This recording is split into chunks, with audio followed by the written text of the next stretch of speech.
चल रहे कांग्रेस की तरफ से अशोक गहलोत इस वक्त प्रेस कॉन्फ्रेंस कर रहे हैं। जो पूरा देश इंतजार कर रहा था कि जो अचानक सीज फायर हुआ उसको देश पूरा समझ नहीं पा रहा है, कोई नहीं समझ पा रहे हैं।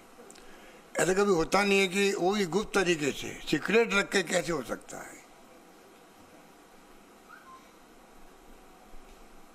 पब्लिक डोमेन में बात आती है कि हम चर्चा कर रहे हैं युद्ध कैसे रुके। हम भी नहीं चाहते युद्ध करना, क्योंकि सबसे अच्छा काम सेना ने ये किया जिनको हम सब सलाम करते हैं।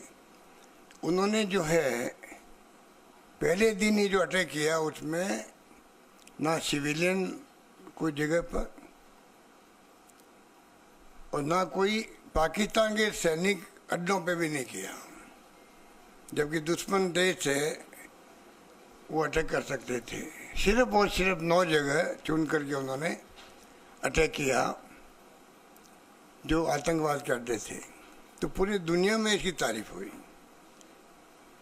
और जो कुछ सेना कर रही थी सब अप्रिशिएट कर रहे थे। पहलगाम में जो घटना हुई तो जो लोग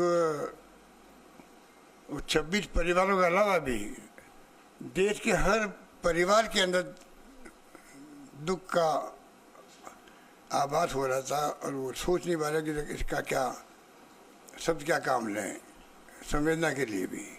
ऐसे माहौल में देश चल रहा था, अटैक किया गया, बताया गया 100 लोग आतंकवादी मारे गए। सब कुछ ठीक चल रहा था, सब कुछ ठीक चल रहा था। और हमारा तो इतिहास रहा है, आज़ादी के बाद से ही हिंदुस्तान की फौजों ने कमाल ही किया है। गोवा से बात शुरू करें अपन, गोवा में तो 61 में शायद उसको हमने छुड़ा लिया पुर्तगालियों से। उस वक्त भी युद्ध हुआ था। बचपन मुझे याद है जब मैं खुद स्कूल में पढ़ता था तब की बात है। 74 में सिक्किम को छुड़ा लिया। अमेरिका का दबाव हिंदुस्तान पे हर वक्त रहा है, चाहे गोवा हो चाहे वो सिक्किम हो। उसके बाद बांग्लादेश का तो 71 का आपको मालूम ही है।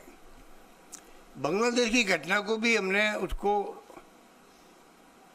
और जो पॉलिसी एनडीए गवर्नमेंट की दबा के रखने की इतिहास को, उसके कारण से नई पीढ़ी तो पता ही नहीं, वो समझ नहीं पाएगी कि हो क्या रहा देश के अंदर। वो उसको गर्व करने की स्थिति नहीं रहेगी उनकी। किस प्रकार 2 टुकड़े कर दिए पाकिस्तान के। 93,000 सैनिकों को, कर्नल जनरल सबको सरेंडर करवा दिया। वो वक्त भी देखा हम लोगों ने।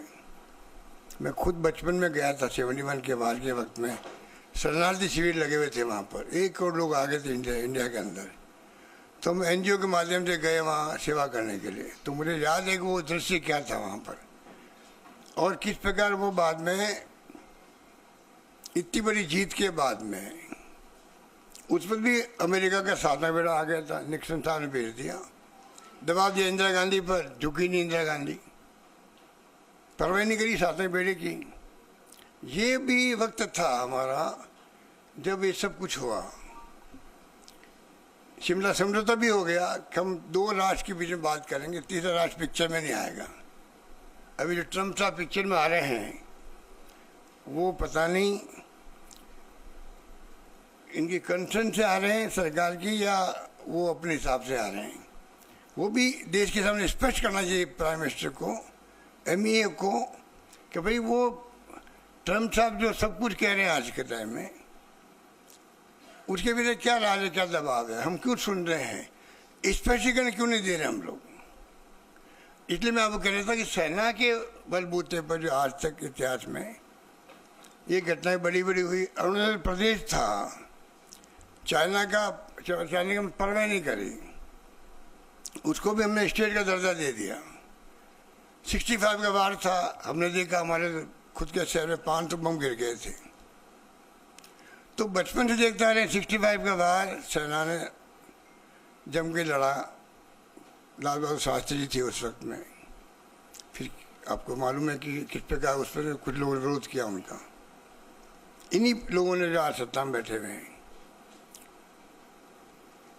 71 का बार मैंने बता दिया आपको। कारगिल का युद्ध हुआ, वो तो वाजपेयी जी थे। तभी सेना ने कमाल किया।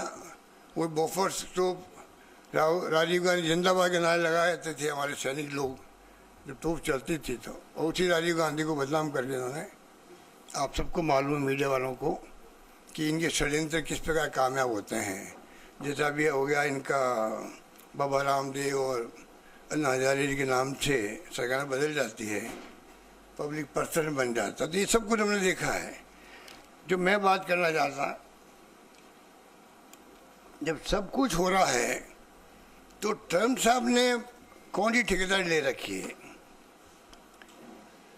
वो ठेकेदार बन गए खुद ही, या तो खुद बन गए या हमारी चुप्पी जो है हमारे देश के सरकार की, उस चुप्पी ने उनके हौसले बढ़ा दिए हैं कि सीज फायर वो कर रहे हैं कि रात भर मैंने मेहनत करी है हमारे लोगों ने।